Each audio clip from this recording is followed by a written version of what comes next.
Parents secretly went to Greece with my sister. It's a private family trip, Mom said. I wasn't invited, but my card was. Flights, yacht rental, totaling $14,200 in charges. I canceled everything.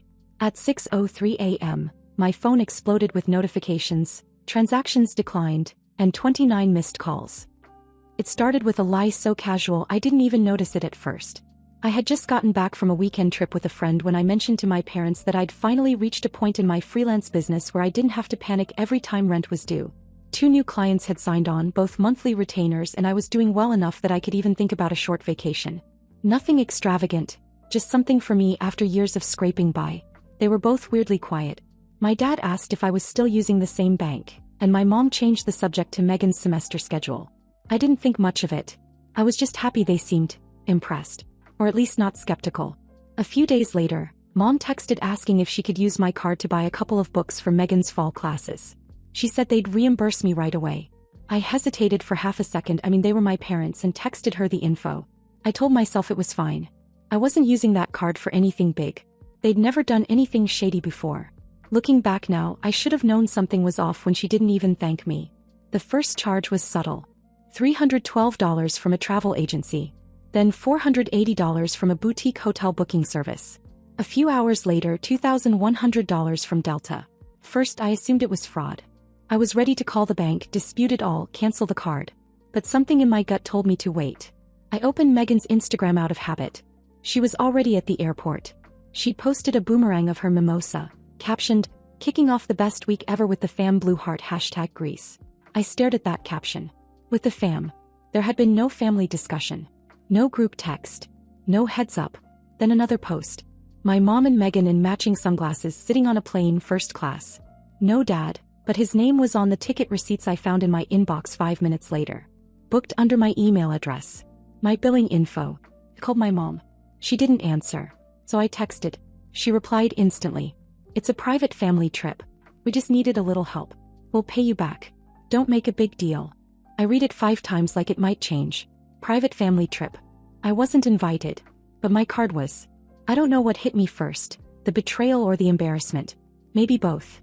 I sat there staring at a screen filled with luxury bookings, totaling $14,200. They used me. They used my trust and my stupid excitement about doing well for once. And they didn't even try to hide it. They literally left the country and thought I wouldn't notice. I didn't cry. I didn't call. I didn't even reply. I opened every app and account and began the quietest, coldest revenge of my life. First I canceled the Delta flights, the return legs, then the yacht rental in Mykonos, then the hotel in Santorini. Each company confirmed my identity through the email and card used. My email. My card. Within an hour I had pulled the plug on every reservation. Everything they had planned collapsed while they were still somewhere over the Atlantic. I turned off my phone at midnight. At 6:03 a.m. when I turned it back on, the screen lit up like a Christmas tree. 33 transaction declined notifications. 29 missed calls. And a barrage of texts I didn't even bother opening. I didn't need to read them to know what was happening. They landed in Athens with no hotel, no yacht, no return flight. And no clue what was coming next. By the time they touched down in Athens, I was still awake, sitting on my couch with a cold cup of coffee and a mix of satisfaction and disbelief buzzing through my chest. I kept checking my notifications, half expecting someone to realize what I'd done and call the bank. But it didn't come until hours later, around the time their plane would have landed. The first message hit at 6:03 a.m. sharp. Megan's name flashed across the screen in all caps. "What did you do?" Then another. "Our reservation is gone." Then a string of calls I ignored. I went back to sleep for a few hours, woke up around 9, and there were 33 transaction alerts, 29 missed calls, and a pile of unread messages that could have filled a novel. Megan sent a photo. She was standing next to a pile of luggage, hair in a messy bun, eyes wide and furious. Behind her was a closed gate with the words Sailing Dreams Charter written on it. I recognized it instantly, the yacht company from the charges. Her next text said, "They said the booking was cancelled. They said you did it. Is this some kind of joke?" Then Mom. "Mary, call me now. We're stranded." Then Dad. "You're going to fix this." I didn't reply to a single one. I went to work like it was any other day, answered client emails, even went out for coffee with a friend. I smiled through the whole thing while imagining them dragging suitcases across hot pavement somewhere in Athens. That night I got one last message. A photo of a cheap hotel room, 2 single beds, yellow light, and mom's text underneath. We had to rebook everything. We'll talk when we're home. And they did come home. Early. Angry. Broke. 3 days later I heard the pounding on my apartment door. I didn't have to look, I already knew who it was. I stayed quiet, watching through the peephole as they stood there. Dad pacing, Mom holding her phone, Megan slumped on the hallway floor scrolling through something. They stayed for half an hour. Knocked again. The next day Dad sent an email, not to me but to my Uncle Steve. Subject line, Mary's behavior. It was 3 paragraphs of nonsense. How I'd stolen from the family. How I'd abused financial trust. How I'd sabotaged their private trip out of jealousy. He even added that I was mentally unstable and in need of professional help. He CC'd 3 relatives, Aunt Brenda, Uncle Steve, and a cousin I hadn't spoken to in 2 years. But the email didn't have the effect he wanted. Uncle Steve called me that night. He wasn't angry, just confused. He said Dad was acting strange and asked for my side. So I told him everything. I didn't dramatize it. Just the timeline, the texts, the proof. The $14,200 they tried to charge. He was quiet for a moment, then said, "You know what? This isn't the first time." Apparently, last year my parents had tried to rope him into co-signing a business loan for family expansion. Turned out it was for a down payment on a timeshare in Florida. He refused, but he said the whole thing left a bad taste. 2 days later he called again, this time to tell me he'd cut them off completely from the small family business. My dad handled some inventory and minor accounting for Steve's logistics company. Mom helped part-time with orders. Steve said he didn't want to deal with the drama and dishonesty anymore. It hit them hard. Mom tried to reach out first. She called crying, saying I'd gone too far, that I'd ruined the family. She even brought Megan into it, said she was embarrassed and depressed after coming home early from a once-in-a-lifetime trip. I asked one question, "Did you ever plan to tell me?" She went silent, then hung up. The next day, Dad sent a text that looked like it had been rewritten 5 times before he hit send. "You've made your point. You've destroyed everything. I hope you're proud." I didn't reply, because for the first time in my life I actually was. Still, I knew my family. They wouldn't stop there. They never did. And part of me already sensed that the real fight hadn't even started yet. After a few days of silence I almost believed it was over. That maybe they were too embarrassed to keep pushing. That maybe they'd finally realized how far they'd gone. But no. They'd just gone quiet long enough to regroup. The first sign came through my LinkedIn inbox. A message from a client I'd been working with for over 6 months. He asked, politely but directly, if there was anything going on that might affect our work together. I was confused. I asked what he meant. He said he'd received an anonymous email about me, said I had recent legal issues, that I was emotionally unstable, and that I'd recently committed financial fraud against close family members. The client attached the email. It was written like a report, formal, but clumsy, and signed with a fake name. I read it 3 times while rising in my throat. It was full of half-truths twisted just enough to sound real if you didn't know the full story. They had tried to tank my career, quietly, without leaving fingerprints. I knew it was them. I knew it with the kind of certainty that doesn't need evidence. So I made a move. I called Uncle Steve again. I didn't ask him to do anything, I just told him what happened. 10 minutes later he messaged me a screenshot. Apparently Dad had emailed him too. Asked for a letter of recommendation to apply for a job at a different logistics firm. Steve had declined. Then he texted me one word, done. That night I called a friend from college who worked in digital forensics. I sent him the fake email and asked if he could trace the IP. He said it might take a day. Took 3 hours. The IP was registered to my parents' address. I sat with that for a long time. Then I forwarded it to my client, who immediately apologized and reassured me my work spoke for itself. But the damage didn't stop there. Over the next week I got 2 more anonymous messages. One to a vendor I'd worked with, another to a new potential client. Same tone. Same tactics. Different email accounts but the same wording. My friend traced them all. Same source. They were actively trying to burn down everything I'd built. So I hit back. I forwarded everything to a lawyer I knew through another client. She specialized in online harassment and defamation. I told her I didn't want to press charges. Not yet, but I wanted it all documented. Just in case. She said that was smart. And that if they pushed any further I'd have more than enough for a cease and desist, or worse. Then I did something I hadn't planned on. I called my grandmother. She's the only one in the family who doesn't take sides. I told her the whole story start to finish. I expected her to be disappointed or try to guilt me into making peace. She didn't. She listened, then told me something I didn't know. When I was in college, my parents took out a small business loan in my name. I never noticed because it was paid off quickly, but it had affected my credit for years. She said she didn't know the full story but remembered Dad bragging about how Mary's good credit saved the day. I hung up and stared at my ceiling for a long time. This wasn't a one-time betrayal. It was a pattern. A long one. I just hadn't seen it. And I knew then, I was done waiting for them to come around. They hadn't just tried to ruin a vacation. They tried to ruin my life. So now I wasn't just protecting myself. I was going to make sure they never had access to anything of mine again. Ever. It was a random Friday afternoon when I got a text from an unknown number. Check your inbox. Megan's an idiot. No greeting. No name. Just that. But I already had a feeling who it was. Logan, Megan's ex from 2 years ago. The one our parents never liked, said he was a waste of potential. He'd once gotten suspended for installing spyware on the school computers to change his GPA. After Megan dumped him, he went quiet. He'll know. I checked my email. There was a zipped folder waiting. The subject line said, "She never changed the password." Inside were screenshots, notes, and shared files from the old family iCloud account. The same one Mom had set up years ago to keep us organized. Megan had apparently given Logan access when they were dating, and no one ever thought to reset it. The first file I opened was a group text thread between Mom, Dad, and Megan. It went back months, planning the Greece trip behind my back. There were messages discussing how much they could put on my card without triggering fraud alerts. One from Megan said, "Let's just book everything. She won't notice.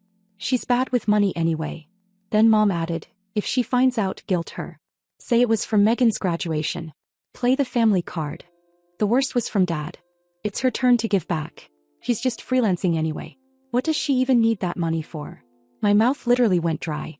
They'd budgeted out $20,000 worth of luxury, all under my initials. Flights, hotels, yacht, shopping, restaurants.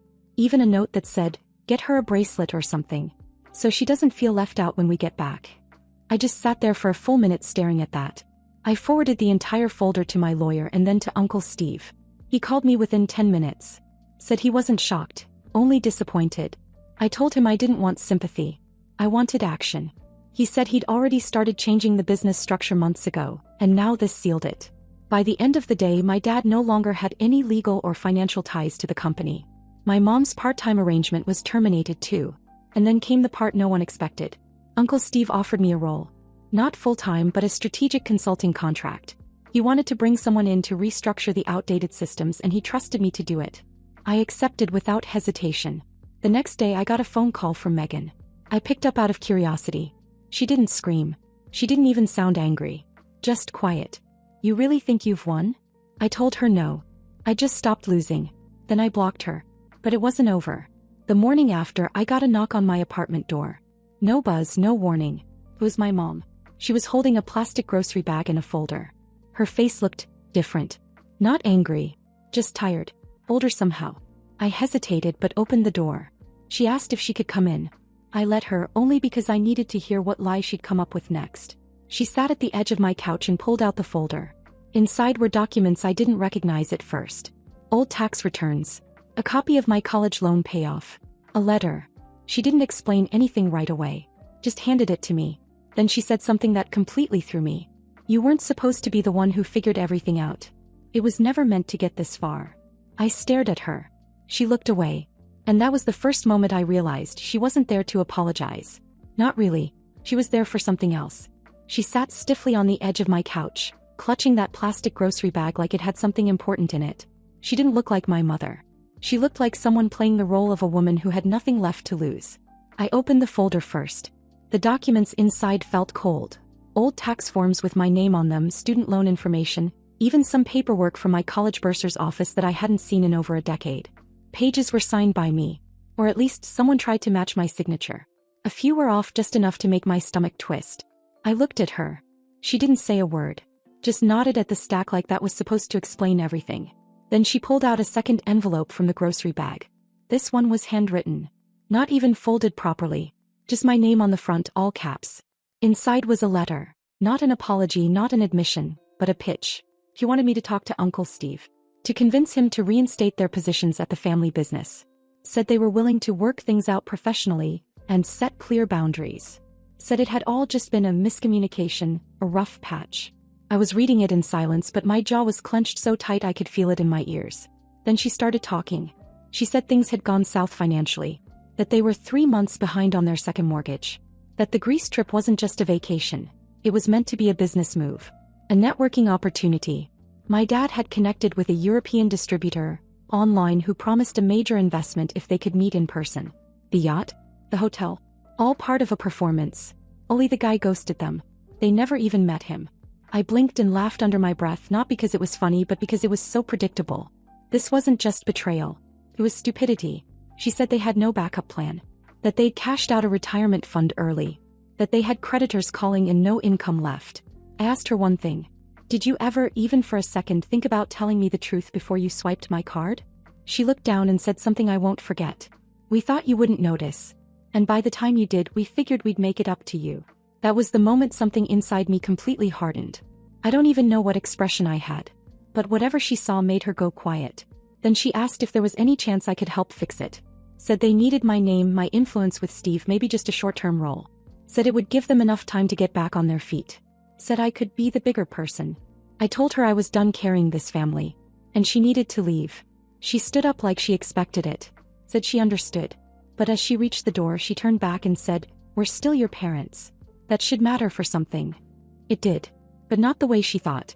After she left, I scanned every document, every fake signature, every bit of proof, and sent it all to my lawyer. Then I called Uncle Steve. Told him exactly what just happened. He sighed and said, "Well, now I don't feel bad for the last piece." I asked what he meant. Apparently, the day before, he'd finalized a complete restructuring of the business. Not only were my parents cut out, but he'd transferred a small ownership percentage, the piece that used to be Dad's, to me. Quietly, legally, permanently. I didn't know what to say. He said he did it because he trusted me. And because families like ours didn't change, not unless someone forced the issue. I hung up and sat in silence for a long time. Then around 11 p.m. Megan sent me a voice message. Her voice cracked halfway through. She said she'd gone through Mom's phone. Seen the fake emails they'd sent to my clients. The screenshots. The plans. She said she'd believed them. Believed I was dramatic, selfish, out for revenge. She said she didn't realize how deep it went. She ended the message with words I hadn't expected. "You didn't deserve this. I'm sorry. I don't blame you for cutting them off. I might do it too. But the part that got me," she added, "if you ever want to start over, just you and me, I'm here." For the first time since all this started, I didn't feel angry. I felt sad. But also free. And there was still one final conversation left to have. Megan's voice note stayed with me longer than I wanted to admit. For a few days I just let it sit there. I didn't replay it. I didn't delete it either.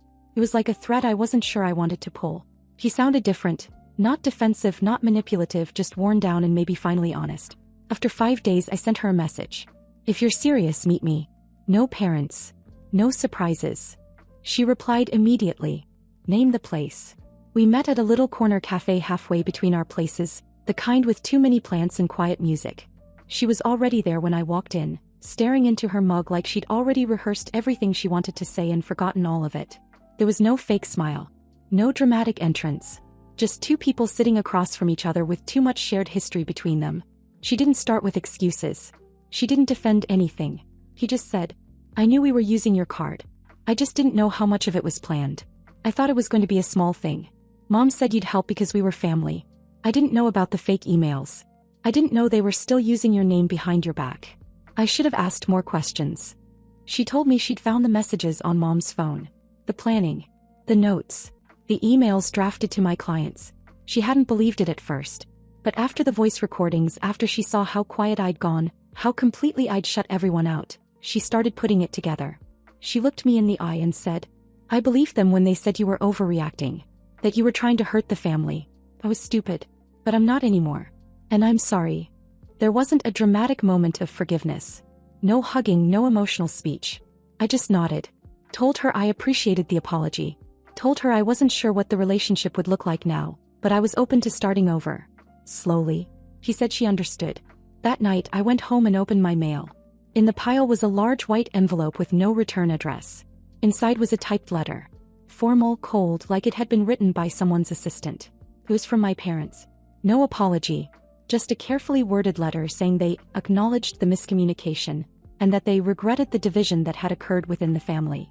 Then in the third paragraph they asked if I could help them reopen a line of communication with Uncle Steve. said it was time for everyone to move forward and heal. The final line hit the hardest. "We trust you'll do the right thing." It was unbelievable. Not only had they never apologized, they still thought I was their leverage. That I'd read that letter and just forget everything. Forget the debt, the lies, the sabotage. I didn't respond. I forwarded it to Uncle Steve.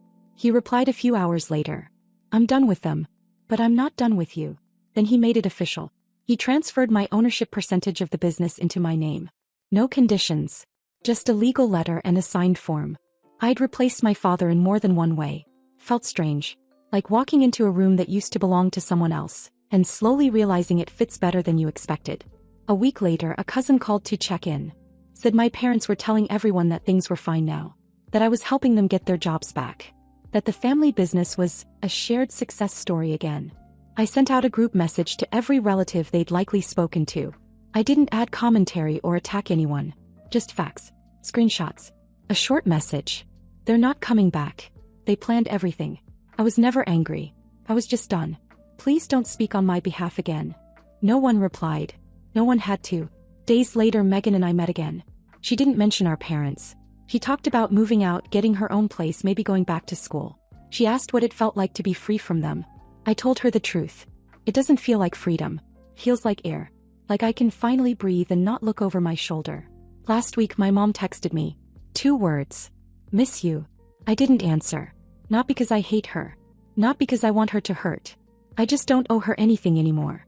And that's what real peace feels like, when you no longer need an apology to move forward. I made peace with my past, but I'll never hand them the future. The update. It's been a few months since everything went down. Megan and I still talk, cautiously but steadily. We've kept things separate from the rest of the family. It's like building a bridge between 2 islands that used to be connected but can never quite fit back together the same way. I haven't heard from my parents directly since that "miss you" text. But 2 weeks ago I found out they've been trying something new.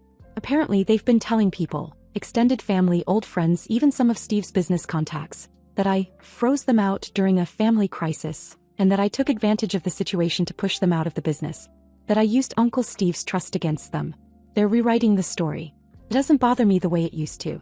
I don't feel the need to correct every rumor. But it did confirm one thing. They haven't changed. They're not sorry. They're just sidelined. And even now they're still trying to work their way back in. Not by apologizing but by reshaping the narrative. But here's the part they didn't see coming. Uncle Steve told me he's drafting a formal trust to make sure their influence can never touch the company again. Not through me, not through anyone. And once it's finalized, he wants me to help oversee the transition of ownership when he retires. He said, "The business deserves someone who won't gamble it away on a vacation." So no, things aren't perfect. But for the first time in years, I'm not walking around waiting for the next betrayal. That's not peace. But it's enough.